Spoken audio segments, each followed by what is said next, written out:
So today I unboxed my iPhone 13 Pro Max and the 13 Pro. However, when I unboxed the 13 Pro Max, I didn't know that I was going to be in store for already having to go back to the Apple Store to actually see Apple support to get the front-facing camera fixed on the iPhone 13 Pro Max. So right out of the box, I went to go set this up, and as you can see, I was filming the overall setup next after recording that short of the unboxing. And as you can see here, FaceTime doesn't seem to be working, and I didn't quite notice it right away filming this video, but as you can see, my face isn't in there. It's just going through the motions of setting up Face ID.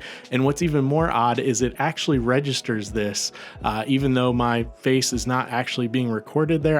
Again, not sure what's happening there. But then I also noticed when I powered this up, got it all set up, that the actual selfie camera is not working at all. So here you can see I'm trying to get the selfie camera to work, and at no point is the selfie camera active. I've reset the phone a few times, and then I even restored it twice completely, not even restoring from a backup, and the issue still persisted. So I did see a few other people on Twitter saying that they had this issue with the 12 Pro Max. So I'm going to take this into the Apple Store and see what they can do to fix this. It's just frustrating that right out of the box on launch day, the 13 Pro Max for me personally is, well, broken essentially. The selfie camera is not working. So luckily I got the 13 Pro as well. So I'm going to be using that in replace of the 13 Pro Max.